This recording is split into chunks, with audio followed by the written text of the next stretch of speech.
making that a vibrant place. Open spaces for community gathering. Outdoor seating was a very important one that we heard. And then when we talk about urban form, we heard human scale and pedestrian comfort. We also heard a variation in building heights and a diversity of buildings that we should see in downtown. A mix of building use, so the types of uses as well. And the most important was stepping down towards the neighborhood context that we have. So that was how, and this is like the vision that we have for downtown Santa Clara based on what we've heard from all of you. And from this, we then went on to develop a framework, which I will hand it off to Peter to talk about. Thank you, Diksha. So if you go on to the next slide, the vision elements are now, I'm going to walk through how these map onto the site, which is, of course, downtown Santa Clara. And today is missing a lot of these ingredients that Diksha has just walked through. So missing them physically and missing those characteristics in terms of people's experience. So we sort of boiled down these vision elements into three categories: streets and public spaces, essential land use, and urban form. And we felt that these are the building blocks for creating a rich downtown. Now, this meeting today, we're going to get much more into the detail of how that enrichment takes place, but we wanted to start with the framework. So if you go to the next slide, streets and public spaces is about reestablishing the street grid that was once there. That was a very strong, clear message that we received from community members all throughout the process. Looks simple. In this case, it's not simple because much of that street grid has been lost, and it will be a matter of bringing it back. Also creating a sort of a street hierarchy. Different streets have different character, and you can see this pink color going down the middle. That would be the future Franklin Street, which is really at the heart of this planning effort, recreating what was once in Santa Clara, the main street. Also creating a sequence of public spaces that you can see in green. Each of those public spaces would have its own character, and we're going to walk through that in a little bit more detail during the next part of the presentation. The next category in the framework is what we're calling essential land use. And this acknowledges the importance of activation, uses that create and nurture and create a synergy on the street, and particularly on Franklin Street. So what we're seeing here in these colored blocks, the red is representing essential ground floor retail. And in those areas, we would really require there to be active street-facing retail uses, retail and restaurants and so on. But we also recognize that there's not an endless demand, that the market may not be able to sustain retail for the entire length of Franklin Street, and certainly not on every block of downtown. So we have this pink category, which we're calling retail ready. In those areas, we're saying the buildings should be designed, future buildings should be designed to accommodate retail, but don't necessarily have to have retail. And then we're showing in the darker pink a couple of locations, 3 actually, where we'd like to see catalyst uses that are cultural or entertainment oriented. That was a strong theme that came from all of our discussions, that that kind of a retail anchor would be, an entertainment or cultural anchor would be really important.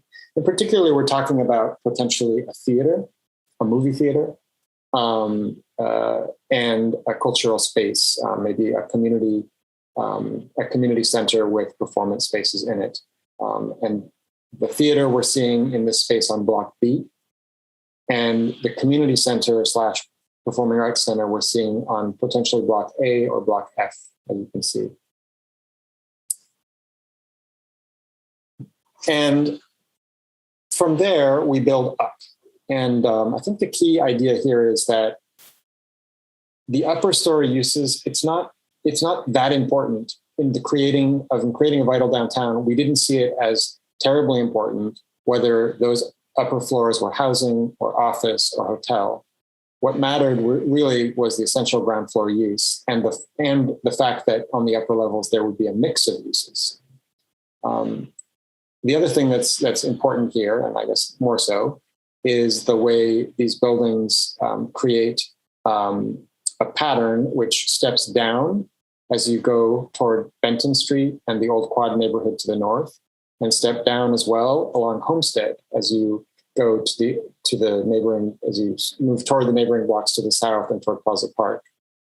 And that also step down in height as you go west toward Monroe and then Madison Street, where it really does begin to come down into a more single-family residential character.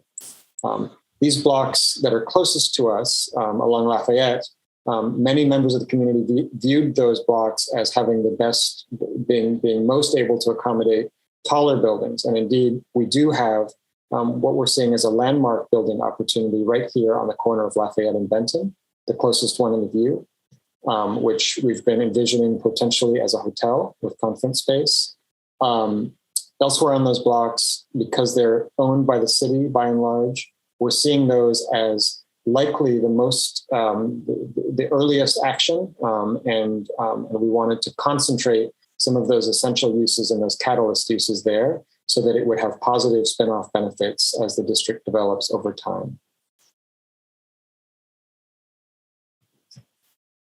So we brought this framework plan to City Council, and it was approved. City Council heard a variation on this presentation and asked a lot of good questions. There was a lot of public involvement, a lot of public participation at that meeting as well. It was approved on the condition that the plan needs to do a good job of preserving the existing historic houses and the post office that are currently downtown. So we will take that marching order and ensure that historic conservation and sensitivity is front and center in this plan. And before I think I pass it to Jim, I want to just sort of remind everyone that this plan is really a long-term effort, and it will require the participation of property owners and business owners and so on over time, in addition to the city. So there are a lot of people who have a role in making it happen. It's not something that can be dictated. It's just something that can be enabled. So what we're trying to do with this plan is enable the creation of a downtown that meets the vision that we've heard.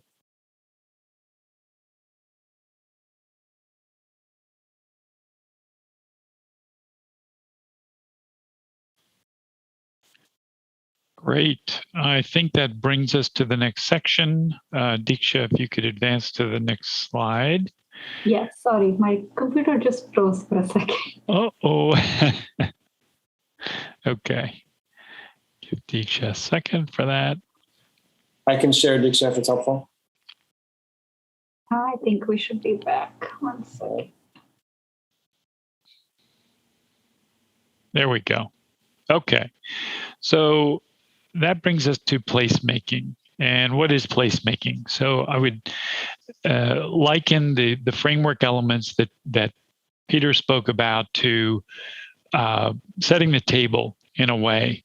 But the placemaking, the strategies that bring life and interest and cultural expression are really what will make this something that's not like every other downtown across the country, that will make it unique to Santa Clara. So we're really trying to create a space that feels relevant to this community, to this culture, to this heritage, and then get into what the specific design and programming strategies are that will give that outcome. So we start with historic context. What are the ecological and agricultural cues that we can get from looking at the history of the valley? Next slide. What Native American heritage do we have here, and what cues can we learn from the strong traditions for the tribes that were located in this area? Next slide. What was the influence of the Spanish missions, and how can that, both culturally and from a design standpoint, influence our strategies? And next slide. And then the settlement of the town. This was a small farming community that eventually developed into a major Silicon Valley powerhouse community. And so what can we learn from that historic trajectory? What was the original Main Street like? And what elements of that character and function can we learn from and perhaps bring back? And as I said, what was the old downtown like? What did people like about it? What can we bring back now that we have a chance to rebuild it? And then Silicon Valley, this is the modern day cultural context in which we live. And there's a lot to be learned from that. We've got residents that are deeply tied into the Valley economy, and a lot of great influences that can be brought into creating a strong sense of place. And next. So these are what we would consider the 5 elements that we can use to make a great place. The streets themselves, the public spaces that are along those streets, the activation strategies, whether that be ground floor activation, as Peter described in the essential uses, or whether that be activation of the sidewalks and the public spaces. So how can we be very deliberate about programming the kinds of uses and activities that will enliven the downtown? And then how do we articulate the buildings? This is very important. We don't want generic blocks of buildings. We want buildings that are interesting and articulated and that give a sense of scale and are relevant to this region from a climatic standpoint. So there's lots of things we can do with the building articulation itself to make it feel unique and relevant to this place. And then finally, art interpretation and wayfinding. It's the final layer of bringing cultural influences, and this can be expressed in so many ways. It can be expressed in interpretive signage. It can be expressed in murals. It can be expressed in other art pieces or paving patterns. So there's a lot we can do using these elements to bring in that extra layer of richness that becomes a definer of place. So we want to walk through each of these 5 quickly and describe how we are starting to think about how we use each of these elements to create place. And then we're going to explain a little bit more later, but we're going to divide up into working groups where each of you can comment on how we should be using each of these elements in order to create place. So as I walk through each of these elements in a few slides describing some of our early thinking, just think about how you would approach each of these elements, and then we're going to look forward to hearing those ideas when we get to the breakout sessions. So first is streets. As Peter said, we've got an interrupted downtown grid. And we have a chance to weave it back together to make all of these streets that used to cross through downtown continuous again. So it's a really unique and significant opportunity to rebuild something that will bring back a lot of good function. And next slide. So that street grid is, as Peter described it in the framework, it's a relatively simple grid in terms of extending streets from the surrounding neighborhoods, but there is a deliberateness about how we create hierarchy. Which are the main streets, which are the side streets, how are those streets different in character, and is there an alley network, and how do those alleys work in terms of enhancing connectivity and creating opportunities for service, but also creating interesting places that you discover as you go through the downtown. And so, yeah, next slide. And then the streets really, we think, need to cater to all users and all modes of what we call now mobility, all the different ways that you can move through the downtown, from cars to bikes to being a pedestrian, to taking a shuttle, to taking a bus, to using a bike share. You might not use you might not have a bike or use your own private bike, but you might have the opportunity to use a bike share or a scooter share. So how do all of those modes of mobility get integrated into this network and function smoothly and not clutter the network, et cetera? Next slide. And then how can we bring green infrastructure? This is really important. We want our downtown to feel shady and green, and we want stormwater to be handled in interesting ways. And there are opportunities for rain gardens and for a robust tree canopy that runs along the street. So how do we ensure that those greening strategies will thrive, that we've got proper soil quality and enough soil volume, and that all of that has been thought through? So that's a really important element. Next slide. Street trees, as I just spoke about. And next slide. So we're going to go just in a few of the main street types. The first is Lafayette. So right now, Lafayette is a major commuter route. It's very busy during rush hour. It actually has a center lane that flips in direction depending on if it's morning or evening rush hour. It's arguably a little bit difficult to interface with as a pedestrian, to cross or even to walk along. So how do we make Lafayette more humane? How can we devote more space to pedestrians on the sidewalks? How do we bring active uses out onto the street frontage that are inviting? And how do we create safe crossings of Lafayette? Next slide.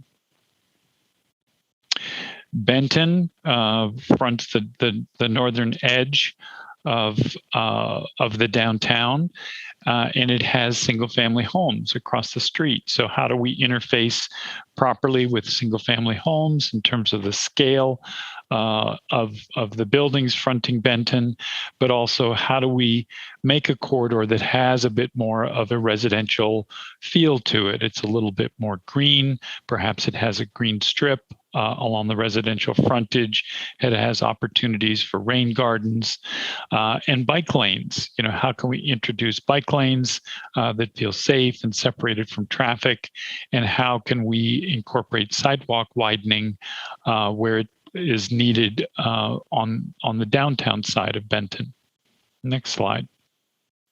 And then Franklin. Franklin will arguably be the most important street as the main street of downtown. So how do we make sure that it has that it does all of the things that we want it to do, that it has plenty of space for pedestrians, for outdoor dining, but there's still space for curbside uses that might be needed, whether that be pick up and drop off curb space or parking that could happen certain times of day, or bike share. How do we make sure that we have all the things that will make the active, vibrant, and attractive downtown that we want? Next slide. And then Main Street. So Main Street is a unique opportunity. We think it's sort of the cross axis of downtown, entering in the library park. How do we make that a little bit more green, a little bit more ceremonial, and distinguish itself from other cross streets? And we think there's some opportunities here where this could be sort of a civic boulevard with a double row of trees and maybe some more robust greening strategies at the ground floor, but still space for some outdoor dining and pedestrians on the side. So this corridor might be a little bit wider in order to give space for all of those elements. Next slide. And then a typical side street. So these are Washington, Franklin, and others. And how are these different from Franklin? How are they different from Main Street? Do they have a more residential feel? We don't see a lot of retail frontage, for example, on these side streets.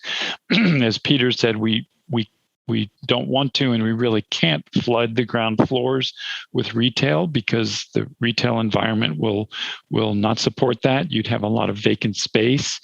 So how do these streets take on a more residential character that has residential stoops and lobby entrances and things like that that are activating the street, in addition to the greening strategies, space for parking and drop off and things like that. And next. And then the alleys. The alleys are there for a purpose, to enhance connectivity and to provide service access, but they don't have to be utilitarian. They can be very pleasant. We can give them treatments that feel safe and inviting, and allowing an alternative route to navigate through the downtown. And next slide. And public spaces. So in the next slide, you'll see that there are three main public spaces, and Peter highlighted this on the framework plan. The first is on the east end, what we're calling Lafayette Gateway, next to Lafayette, and it has a public square on the north side of the street to take advantage of the best solar exposure. And we're envisioning that a theater could be reestablished facing this public space, a food hall that would be a place where a variety of vendors could be located, and you could purchase food and drink from here and take them out onto the plaza and enjoy them. And then the plaza itself, how could that be set up in a way that allows for a variety of different uses and activities and functions? Could be set up at one point for a concert, perhaps, and another point for movie night. So how do we create a flexible space that can accommodate all the types of activities that we want to happen? And the next one is the Franklin Square. So there's, I think, a lot of love for this space currently in front of the post office where the fountain is. And, in a sense, we don't want to change it too much. We want to tread very lightly in terms of retaining the feel and scale of this space, the historic importance, but yet still have some sort of a public space anchoring the west end of Franklin. And next.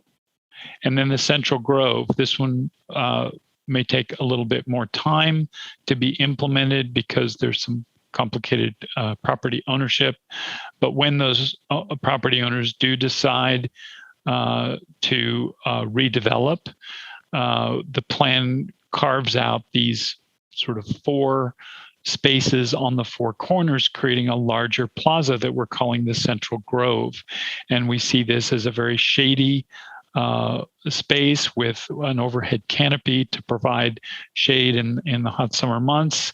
They might be deciduous so that we can bring sunlight in during the winter months, but it really becomes the central crossroads destination for the town here at Main and Franklin. And next.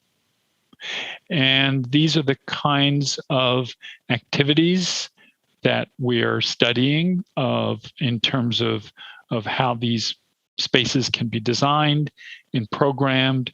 And we've got some images like this as part of the exercise in our breakout sessions. So we'd like to hear from everybody on what looks like it fits here in Santa Clara, what looks inappropriate, and what's missing. So we can have more time to talk about that. And then activation. How do we use the combination of ground floor spaces on the ground floor of new buildings, which are depicted by these red boxes, and also the activities that happen on the street, both day-to-day activities, but also programmed activities that might happen in the evenings or on the weekends or special events. So how do we design to accommodate all of those things so that they're really working together to activate this space and create a downtown that people are really attracted to come to. And next.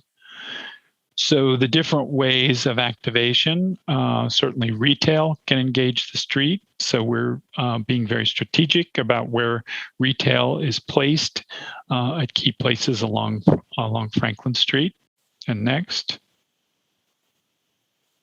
And transparency, so that uses that do occur on the ground floor feel like they're part of the activated space along Franklin Street. It's very important. And next, indoor-outdoor environments, restaurants that can spill out with their tables so that it feels like a continuous space from indoors to outdoors.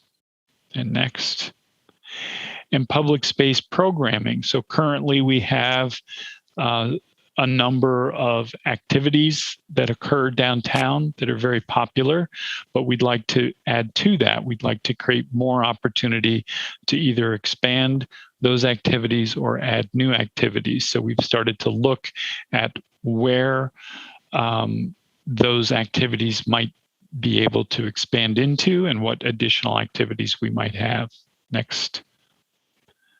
So these are some of the ideas we're looking at: outdoor movie screenings, kids play zones, block parties, micro retail, more music events, outdoor art festivals, food and wine festivals, and cultural celebrations.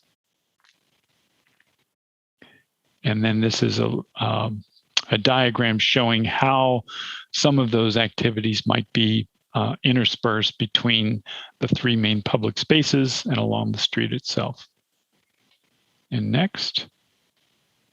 And then near term, we don't have to wait until everything is finished to activate the downtown. We can start today, and there's been some really great efforts looking at this already by a group called Franklin Forward. And there's lots of great examples about coming in with tactical urbanisms.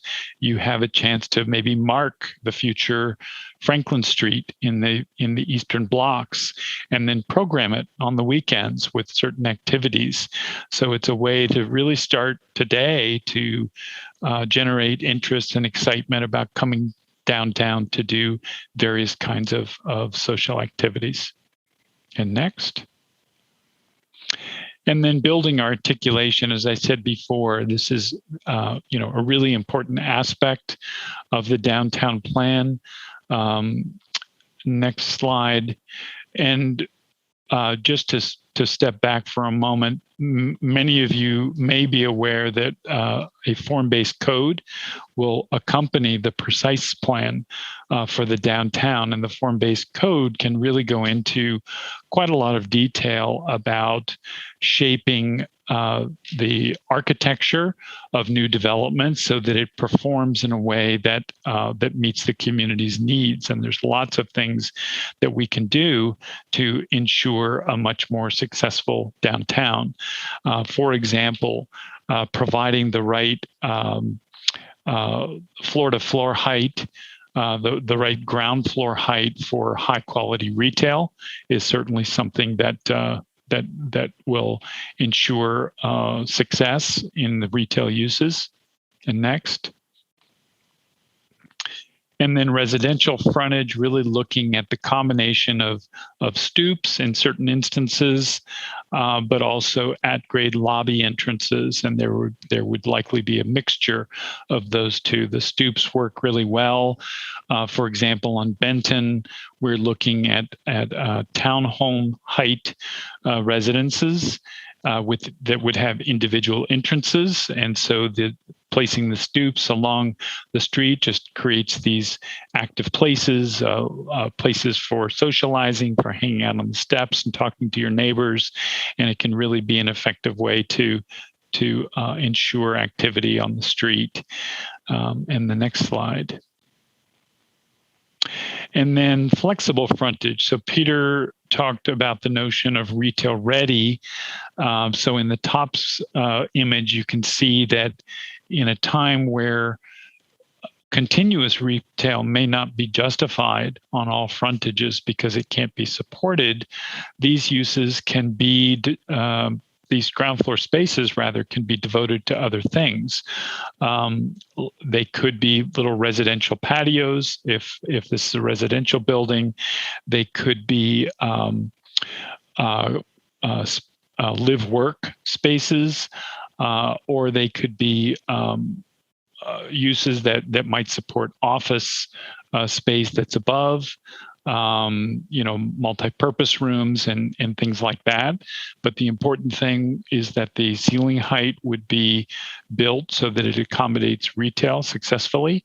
Once it converts later on, when it's ready, when the market is ready, and in the lower image, you can see that those same spaces converted into retail frontage. And next. And then building placement and configuration. How do we create interest in the downtown so that there's ins and outs, differences in heights, bridges and underpasses, loggias and galleries? How do we provide that level of interest where we're not just building generic blocks, but we're building places that are inviting and interesting and make you want to look further to discover what's there? And next. And then facade increments. How do we break up the buildings that, there may be 2 or 3 buildings along a block face, but it shouldn't look like one giant slab. It wants to be articulated in a way that's true to the scale of the downtown, creates interest and creates human scale. Next. And then a variety of building height. So we've been really working on this a lot. Don't pay too much attention to these colors and things, but it's more about the variety of heights, not having simple blocks, but having a lot of variations in roof heights and step backs, setbacks, and things like that give variety to the downtown architecture. And we've been working with a 3D model and really manipulating that and trying to get, step downs towards neighborhoods at the right height so that those feel right, to play with, the allowing solar access and preventing shading onto adjacent uses. So the model has been a really good tool to address those issues, but also bring in this level of variety in building heights. And next slide. And then, these facade projections, it gets hot in the summer in Santa Clara, and these covered galleries and loggias and porches are a really nice way to provide shade, but also to provide some interest in the building facades. So using these in sort of strategic ways to add that layer of interest, it could be a very nice tool for the downtown. And then finally, flexible parking uses. So I saw there was one comment about where's the parking. It's here, and it's complicated. Where the parking strategies for downtown are a combination of lowering ratios slightly because we're near transit. So we're not trying to have the same parking requirements as we would in a suburban location, but also providing that parking in easy to access places. So it's done through a combination of public parking garages, and we're suggesting 2 locations in the downtown. And then also in some places we can use subterranean parking up to 1 level, we think is feasible. More than 1 level is difficult to pencil for development. And then in other instances, we're using podium parking, where we can wrap the perimeter of the parking with street-facing uses, and the parking at one or perhaps two levels are embedded in the building. So there's a combination of ways that we can use to provide parking. But the point of this slide is that for the parking structures, we'd like to have those built so that you don't have ramped floors. It's possible that in the very near future, in the next 10 or 20 years, we may not have the need for so much parking as we do today, because of a number of trends that are happening in mobility. So can we design this parking garage in a way that it can be reused as another use, or a portion of it can be reused as another use? So we would be not having ramped floors.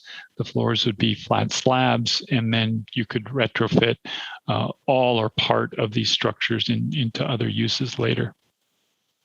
And next, please. So finally, the art, interpretation, and wayfinding layer. So this is where, as I said, this is our chance to really express the culture and the values of this community, and I think this is something that we can certainly express our intent and our vision in the precise plan, but then there's going to be a lot more work from individual groups and local artists that can really make this happen in an exciting way. And next slide. So these are just some examples of some of the things we would consider. So connecting people to natural settings and agricultural heritage, to the Ohlone era, downtown history and urban patterns and contemporary culture, and then new perspectives. And, how can we learn from historic information that we have and then express those things in interesting ways? And next.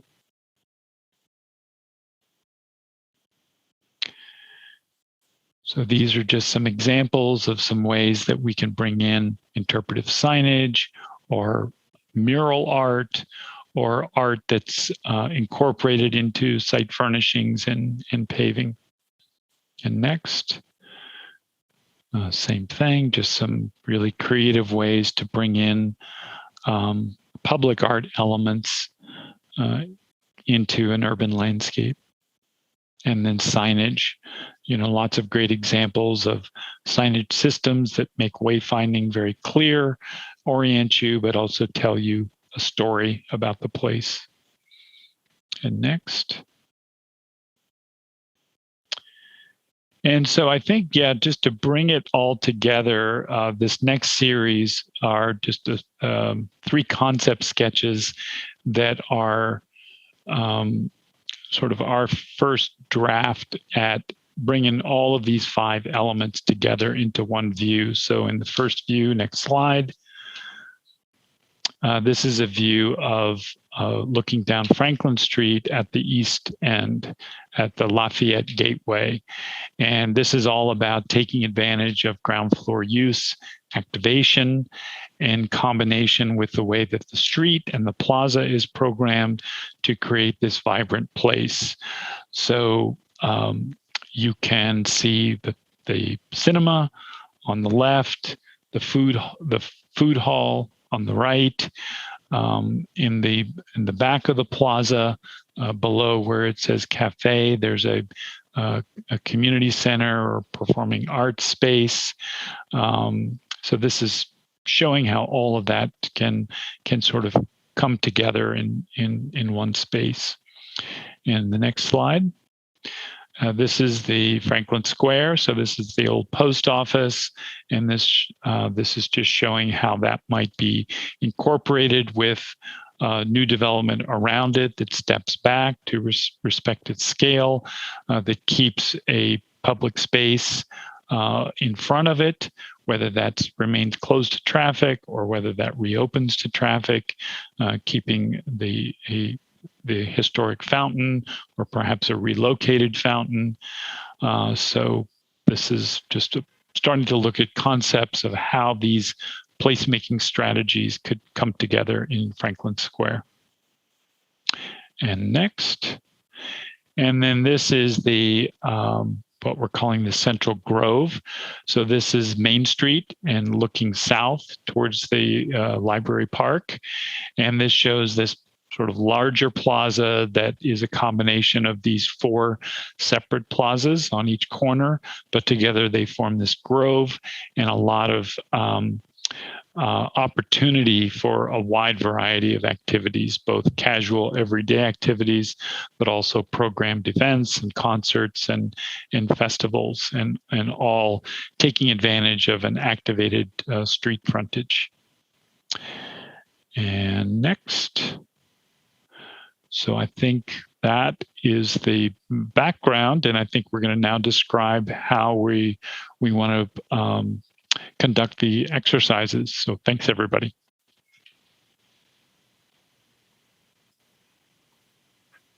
Thank you, Jim. Peter, Okay. you want to take over? Yeah, go ahead, Diksha, if you want to go. Okay, sure. So basically, we'll be breaking up into breakout rooms now, and we will be discussing all of these 5 categories that we just went through. And basically, everyone will get a chance to talk about all of these. We are in the breakout room for 40 minutes using this tool called Concept Board. So we will have some questions for you. We will live annotate your responses just so that everything is all responses are recorded, and we can talk about our preferences versus not, what we wanted to see, what we don't want to see. Since it's 40 minutes, we will have to keep it a little quick. We'll roughly give 7 minutes to each topic. We want to make sure we're giving everyone a chance to talk. So be respectful of other people's opinions in the breakout room and let everyone have a chance to express themselves. But yeah, that's about it. And Leslie, are you ready to? Yeah, I am ready. So we've got about 4 to 6 people per room. Each room has a facilitator that's either a WRT staff member or a city staff member. And like Diksha said, you'll have about 40 minutes, and then we'll all come back to the main session to report back. So it'll take just a second, but here we go. Looks like we're all popping back. Hopefully everyone had a fruitful discussion. We definitely ran out of time and hours. There was a lot to cover. Okay, so maybe for the report back, I can share the concept board so that it's easy for people to have the notes up. Sure. Are you just going to go? Do you know how many breakout groups we have, Diksha? Was it the full 10, or did we have fewer? Oh, good question. Leslie, do you know? I think we had 7. We had 7. Okay. Well, do you want to start with number 1? I think that's us. And we did pretty well. I think we got through all but one sheet. And wow. Our team member, Debbie, has agreed to do a brief summary of our group's comments.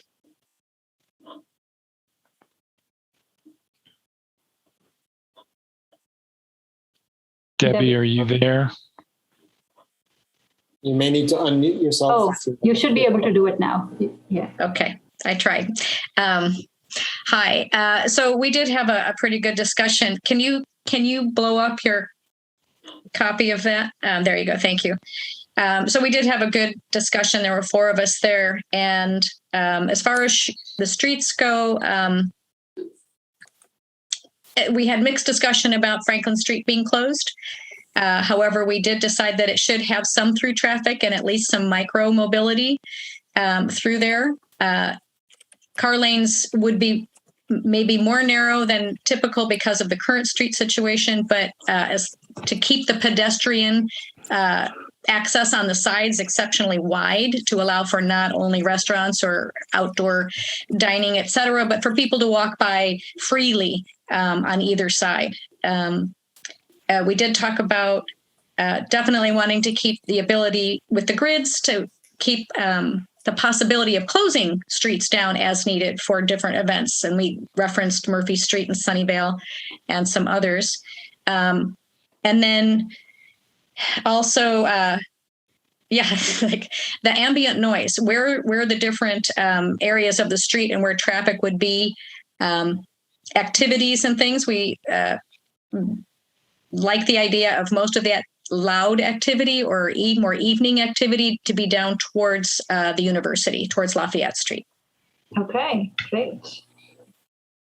And then quickly on public space. Okay, so you're going to make that a little bit bigger, even with my glasses on. Okay, so we like the idea that it will be starting on this Lafayette Street, the initial development, and that it really is a gateway into Santa Clara. We can come literally from the train station, come into the city, and be able to come down into this area, and to have it start at this end with the larger buildings, the taller buildings being at this end. But definitely like the idea of making sure that it attracts multiple types of people to the area. We definitely were heavy on if you're going to have coffee shops and cafes, that you should have play areas for children nearby.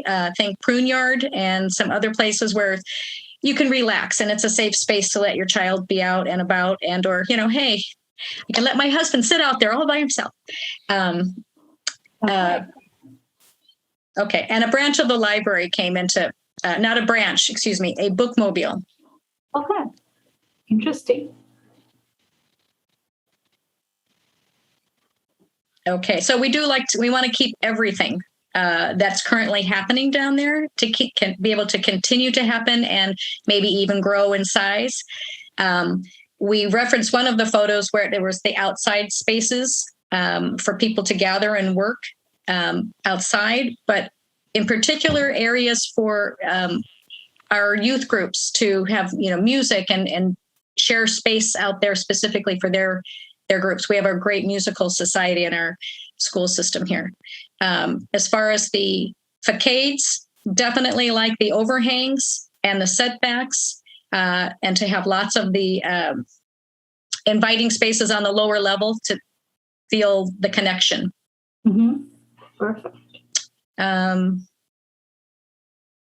We really did want to make sure that as we were kind of looking at some of the design ideas, we like the idea. I like the idea of a lot more reference to the older styles and not too heavy on the ultra modern, but the townhomes, step up townhomes on the Benton side, and I'm looking at some of these. Okay. And what the other gentleman said, tallest buildings near Homestead and Maine on that side, and Lafayette. Perfect. And the last topic. We did not actually get to this topic. That's perfectly okay. Neither did we. So group 2, who do we have from group 2? It's Butch Coyne, DCTF member. Hello, everybody. I'm going to go through my notes. So I hope it agrees with you, Peter. If not, yell at me. First, I think that one of the most important things was to preserve the historic component of it and make sure it's special. As we move forward, let's not tear everything down and start over again. As for streets, like the Franklin Street, the combination of walkable areas, alleyways, wide sidewalks, to make it more pedestrian friendly. Think more about shuttles and bikes versus cars. But we also want to make sure Lafayette stays connected to the university. There was some conversation about how do you make that safe to cross Lafayette, because it's going to be a real concern on that. But overall, like the street configuration, public spaces, everybody agreed they love them. They feel they're great spaces. The one thing that the comment was made that each one is unique, and we felt that was very important. When you talk about Lafayette, it's a great spot. It's great because it catches the university and the university students, and it's things that they want. The Central Grove area, again, love it. We want to make sure that the Central Grove area is really kids and family oriented and oriented to all ages. So it's a place, no matter if you're 7 or 70, you can go, enjoy, watch families, that sense of community.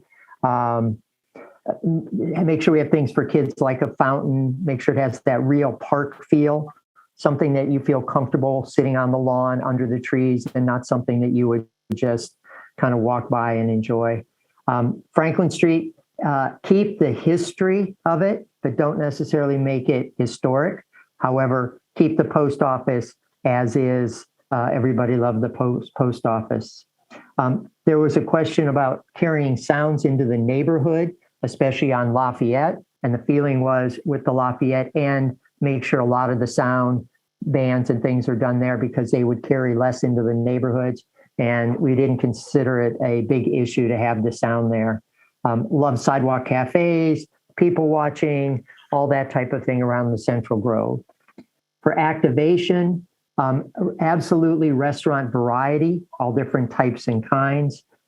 There was a discussion about the movie theater. The movie theater should be unique.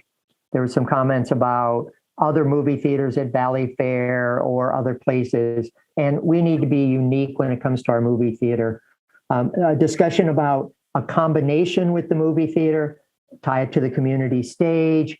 There was some concern about competition. Make that another community space that has multiple use to it. So it's not just a movie theater by itself, something else by itself, something else. Make it really a space that people interact and work together. And one of the comments was we should put in a bowling alley. So I'll just throw that one out there. And then as you're looking at activation spaces, instead of making it very retail based, make it a place where it's fun, make it available to everyone, create a sense of community. This is a place where you would go, hey, let's just go downtown to see neighbors and friends, see who's hanging out, see who's doing things, rather than let's go make it a place where we're going to go do a lot of shopping. At a museum of some sort, could be a showcase for our community, gallery sections that are open to the public, make an area for kids in the museum, gallery type of thing. Okay.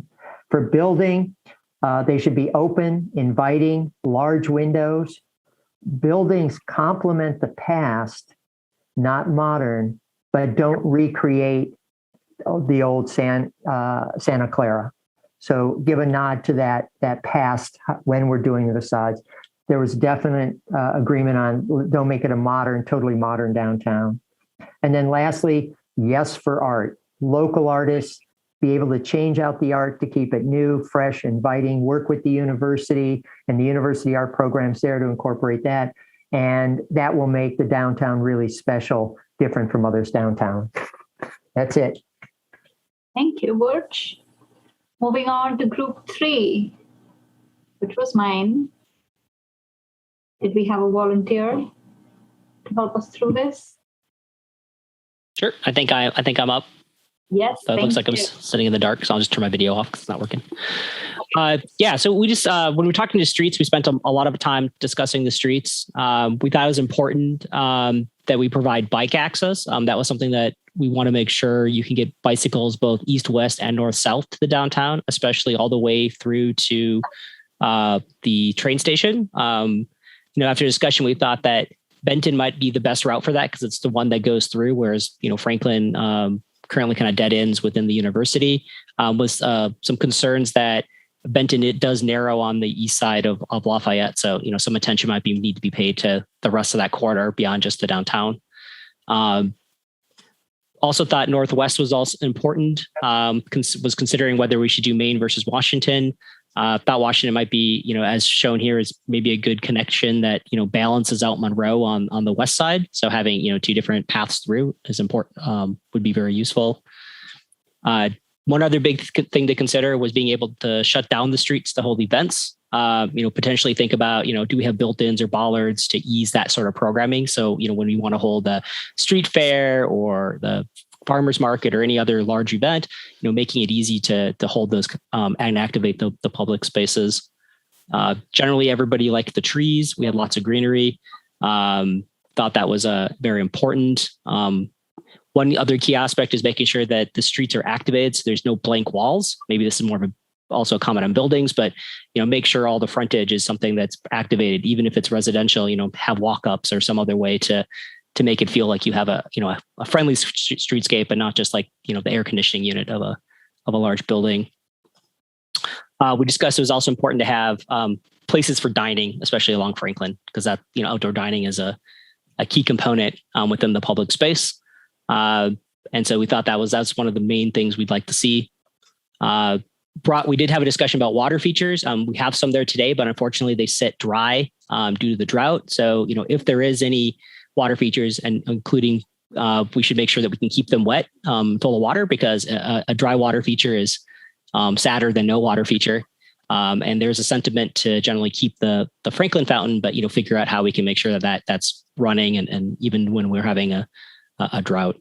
We also talked a little bit about expanding public spaces vertically. It'd be great if there were maybe parts of a public park, or just maybe public access to kind of vertical spaces where you can kind of have a look over of the rest of the space. Putting maybe greenery up in the building, kind of as shown there in the heart of Santa Clara. And this generally having greenery in the central location. And then next, buildings, and related to, we kind of didn't talk too much about activation. We talked about buildings. A couple of things that were important was using demise lines and facades to really create dynamic buildings. That was an important aspect, making it look really natural and not the fake random blocks. That orange building there is kind of an example of fake random buildings, and that doesn't look as good as something that is maybe more like the more historic buildings, I think, on the left that were shown, and one of the pictures a little bit to the left here. The one right next to it is a better example of how to use building lines to really make buildings look unique as opposed to fake. Another key thing was to highlight our historic buildings and making sure that we understand where they are. Important to put them on the maps as well, that we're showing to the community, because the community really wants to make sure that we preserve our history. And that's kind of one of the key elements of this whole endeavor. And then also we wanted to mention that we need to make sure that we talk about, why the buildings are the heights they are, and discuss messaging as there's outreach being done, because, there's an understanding that we need to design buildings that are financially feasible for developers to come in and build. And that's an important aspect of the entire process. And then we touch very briefly on artwork. Ideas of like lighting up buildings and using those as a way to, make interactive opportunities. We thought would be exciting, potentially put art down the alleys to kind of, if the alley doesn't have enough space to otherwise maybe be activated. But like example was like downtown Denver sometimes has artwork kind of in their alley. So as you walk past it or turn the corner, you can see a really activated space that, excites you beyond just, this is just the back of house, for the area. So thanks. Right. Thank you. All right, moving really quickly because we're running out of time now, almost. But group Such 4. Great feedback so far, by the way. It's really good. Group 4, do we have a representative for Group 4? So Group 4 charged me with summarizing the discussion for them, and they have agreed to chime in. So I'll go ahead and I'll summarize a very rich discussion we had with a lot of detailed discussion about specifics of design related to streets and public space. So one of the key topics was whether or not to close off Franklin Street, and it was sort of deemed important to make sure that there is at least a shuttle or a trolley that goes down Franklin Street. The consideration for drop-off points, specifically for ADA access and designated space for drop-off and pickup of non-personal automobiles is an important aspect of the design. And then there was an idea that was floated about having one-way traffic on Franklin, which gained, I think, support across the group rather than completely closing it off to traffic. But there was a strong, I would say, a strong desire to not allow personal automobiles along Franklin Street. So allow transit and trolley services and other micromobility and pedestrian access, but not cars and personal vehicles. There was a thought about considering allowing automobiles only on cross streets, and then with one-way, there was a caution that was put out that sometimes people may get confused with one-way streets, so good signage is really, really important. Then moving over to the public space, also we had a lot of discussion about very specific design considerations. It was unanimously agreed that the scale of the public spaces and the design elements should be carefully considered. Some of these images seemed a little too large for downtown Santa Clara. Although the concept of having a grove of trees and just generally having planting in downtown gained a lot of support, the design team is encouraged to consider, what the appropriate scale of the trees and the size of the grove when it is going to be in downtown Santa Clara. And then similarly with seating, flexible seating is much more preferred. And if there is fixed seating, it should be arranged in such a way that the rest of the public space is open for other temporary programming and festivals and just different kinds of uses. Kids' play area would be nice, but better located closer to the library. And then a lot of this programming also was interesting, but making sure that it is movable and not fixed so that there are other programs that can be done. A lot of support for small gathering areas. And then one really interesting and important point that was brought up was that there was a notion that in the drawings, or at least in the graphic representation, the three public spaces that are proposed seem disconnected from each other. So make sure that that the design of the streetscape, especially Franklin Street, is designed in such a way that it connects the three public spaces in a very cohesive way.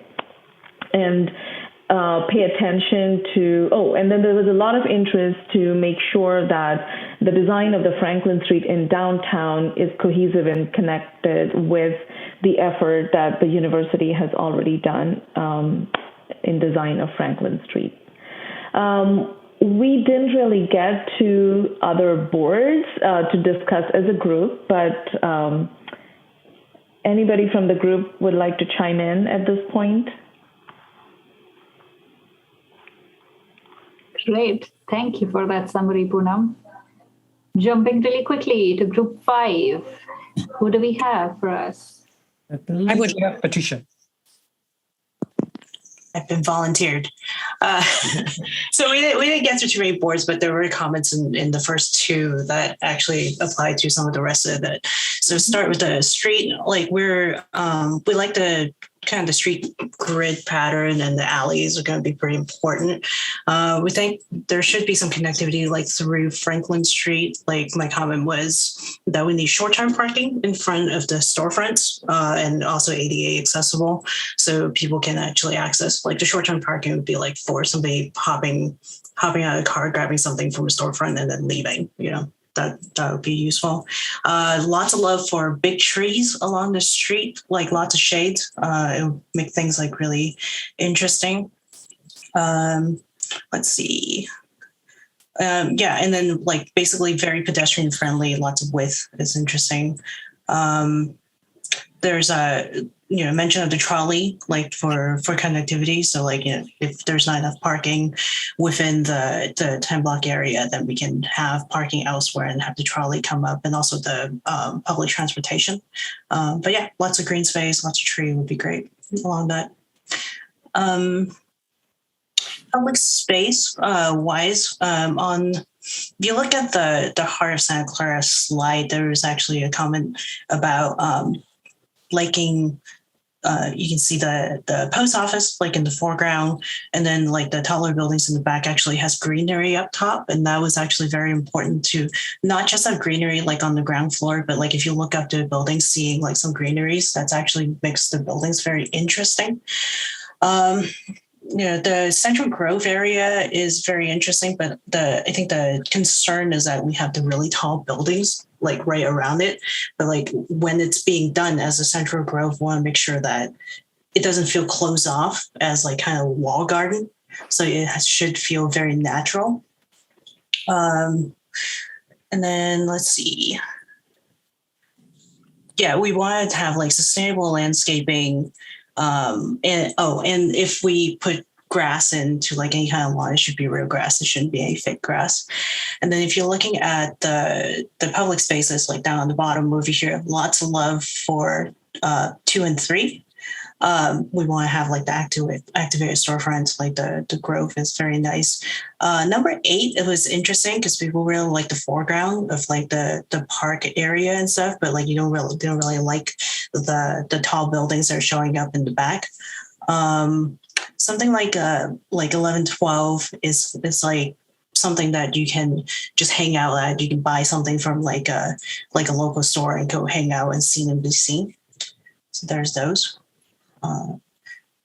And then on the activation front, it's kind of like the same. Like we, I guess like this kind of like folds into the public arts and stuff like that too, because we kind of talked a little bit about that. When we talked about the alleys, you want to make sure that they're activated. So like having being able to put artwork like around those alleys, like Jonathan mentioned, like in Denver, like you can see around the corner that it's activated. It's very interesting. And then I think the next one is articulation, right? Building articulation, that was a discussion on that. So if you look at the third row, like, the one on the right, the orange thing, I kind of describe it as a Tetris building, and we don't really like something like that. We definitely like something like on the left where you break up the buildings like vertically, like in design lines. So you can like actually have like a much better handle on kind of like an interesting thing. Maybe no one wants to chime in on what you were saying. But yeah, so that's kind of like the main stuff we have. I don't know if I missed anything. No, that was good. Thank you. Thank you. Okay. Group 6. That was my group. Anybody from group 6 would like to speak to the discussions, or I can provide a quick summary? Why don't you, go ahead and do it. All right. So for the streets, we had a good discussion. The most important discussion on the streets was being able to close off sections of streets for long-term or short-term events. Okay. And then moving on to overall, people liked. We were a small group of 4 people, and there was general consensus on the type of streets that was provided. For public spaces and the pictures here, there was a discussion. We started off with a discussion about how the ping pong tables and the dog parks may be a good idea, but the dog park especially may not have enough space for it. Ping pongs tend to be abandoned. So at first they are used, but then they are result in more litters and stuff. So we also talked about the scooters and bikes, finding a way. They are good, but then finding a way to not have them abandoned on the sidewalks. We talked about the good examples in Emeryville and downtown Napa for public spaces. Moving on to the next board. which was the activation. We talked about that. The main things were the main discussion was around having something local.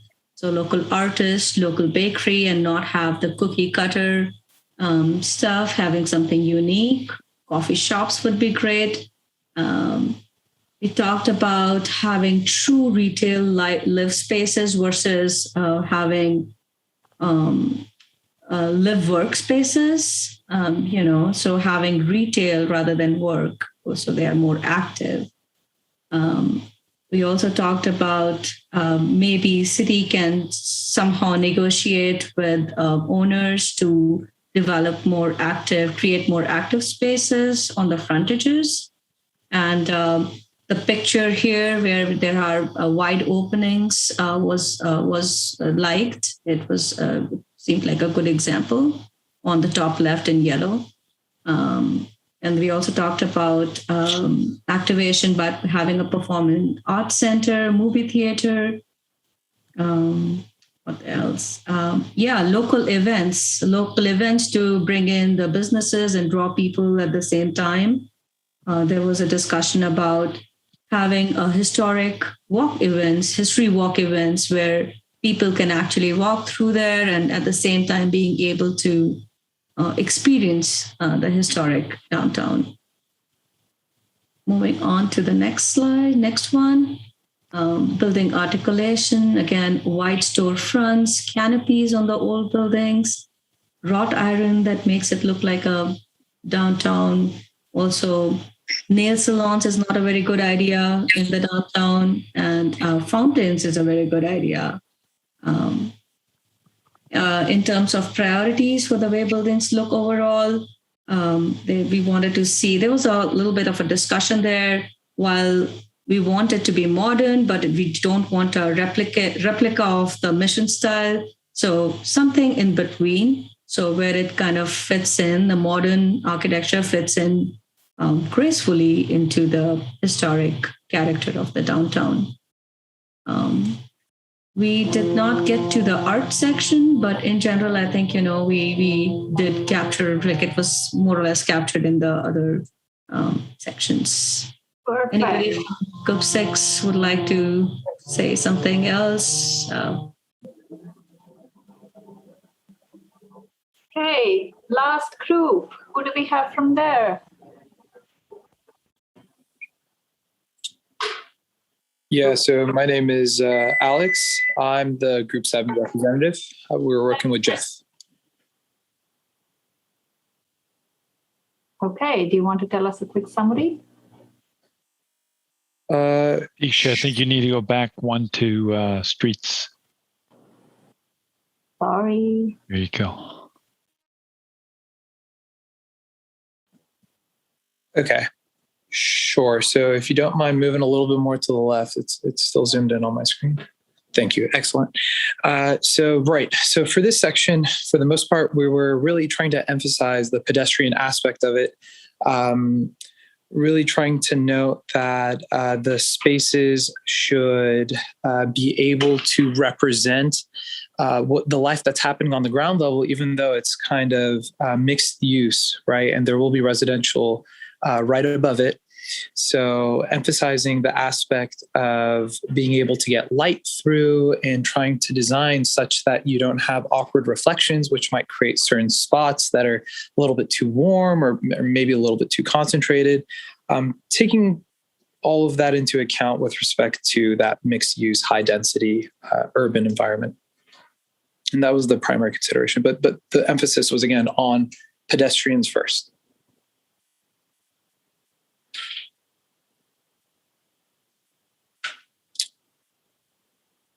Okay, so in this space, you'll note that we really wanted to emphasize the fountain that we currently have in Monroe. That's something that is, as I think almost everyone in this call can agree, is the heart of Santa Clara, and that's probably why this space was chosen with the farmers market and everything.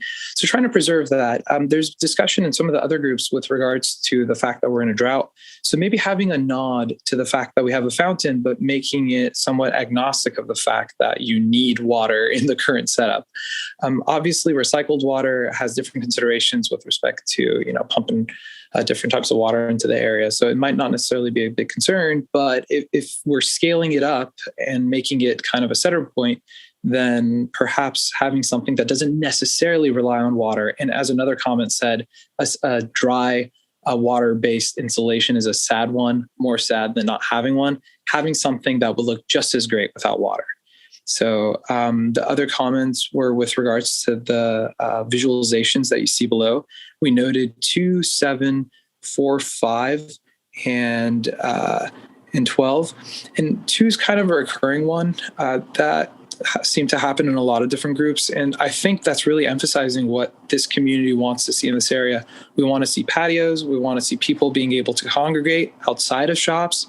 And again, that really reinforces what we just discussed with regards to streets and making sure that we don't have too much vehicle considerations and making sure that we don't have, a car whirring by and disturbing the community that you see in number 2.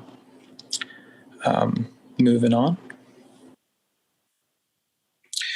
So with regards to activation, we really wanted to emphasize art, making sure that we had art studios, artistic places. If you take a look at downtown San Jose, a lot of what is and is not activated regards the local culture and some of the youth and some of the relatively more underrepresented communities having a space to visualize their identity.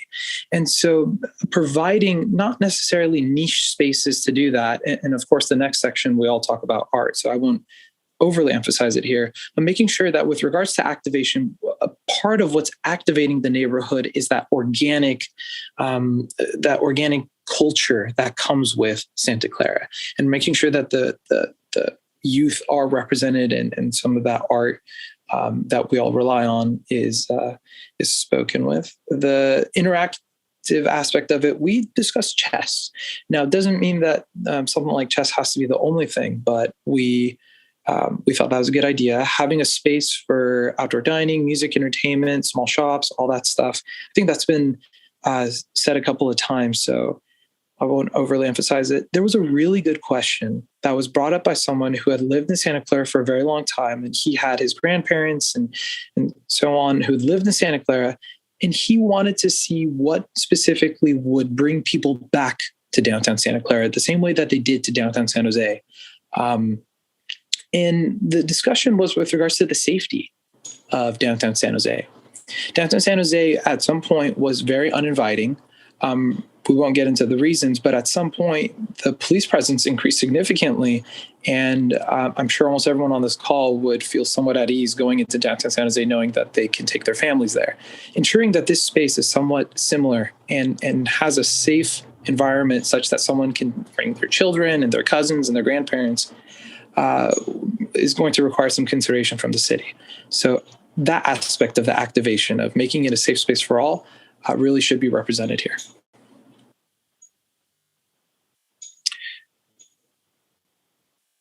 So, right. In this area, we, for the most part, of course, spoke of seating areas outside and patios. And some of the most important features for that first floor are ensuring that people can spill onto the streets, and that you still have sufficient pedestrian access such that people can go around it. You have enough space that people can hang out outside and just be able to interact with the street.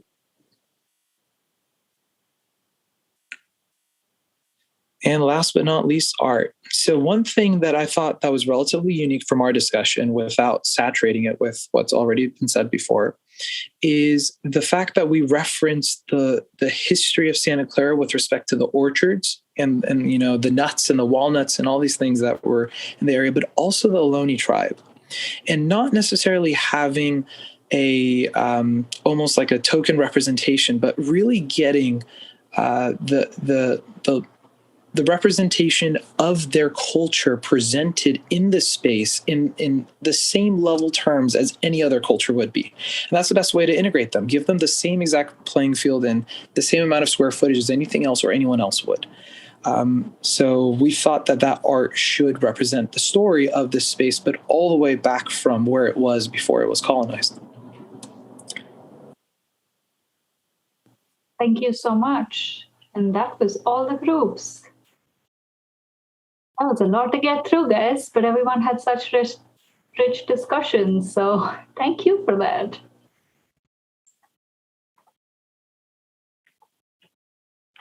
Jim, you're muted. Oh, I was going to say, thank you, everyone. I think we had a slide for next steps. Yes. Yep. And then we can open it to any question and answer for the group. We are a little bit past time, but I want to give that opportunity for any group question and answers that there may be by a raise of hand. So if you want to go ahead and do the next step slide. So I can take this, Jim, unless you want to jump go in. ahead, Peter. Just really briefly, there's a yellow circle here, which is where we are in a complicated, long process, but we're closer to the end than the beginning at this point. I've done a lot of work, and we're looking to wrap this placemaking work all together into a plan document. And there will be a set of corresponding efforts that have to do with implementation. Some of you have been probably involved with learning about a form-based code, which will be done to support this precise plan. We're also looking at a financing package and a downtown management entity. So that work will be ongoing as we finish the plan, environmental analysis as well, and looking to hopefully get to an adoptable plan by sometime during the summer of 2022. I want to echo what Diksha said about good conversations. I was really inspired. I wrote down a ton of good ideas just now in the report backs and look forward to bringing that in. Yeah, and I was saying the same thing while I was muted. I really got a vivid picture of this future downtown, listening to all of your comments, and it's just such an engaging, fun place to be. So we will really take these comments to heart and make sure that we integrate all of this into the plan. So thank you all very much for taking this session so seriously and giving us your thoughtful comments. Also, I guess we can say the chat will be preserved along with the other recordings, and I think we've all been looking at it as all of these ideas are zipping by. So all of that is noted, and we're watching it. And in case no one saw it in the chat, the video will be posted on the Downtown Precise Plan website, as well as the presentation from this evening. So that should happen in the next day or so. So look for it there. Great. With that, I see one person has their hand raised, Mary. If you wanted to go ahead and ask your question or provide your comment, you can do that. Thank you. Can you hear me? Yes, you can. Okay. I didn't get an opportunity to interject what I would like, and I know I sound sometimes like a broken record, but on that corner, I think it's really, really important that our theater, the with the Santa Clara neon sign, be located exactly where it was back in '65 when it was tore down. I think it's super, super important to have it in the same location. And I feel that if you put it in the same location, you could build a garage on top and have that corner building, whether it's remains the way it is, or you take it down and build another one, but have both the buildings the same height, where you could put retail at the top with a park up there. With more green area if you like, but I every time I see the drawings, I haven't seen any drawing that reflects that. And I think if you ask any of the old timers, anybody that knows Santa Clara, the heart of Santa Clara, that was the theater. And the theater fought so hard back then. They were promised, they were told that it would never be taken down. And it got taken down. And I think it should be placed exactly where it was. And I'm going to cry, but so I'm not going to say anymore. That's what I would like to say. Great. Thank you, Mary, for those comments. Is there anyone else that has any additional comments or questions to add before we close?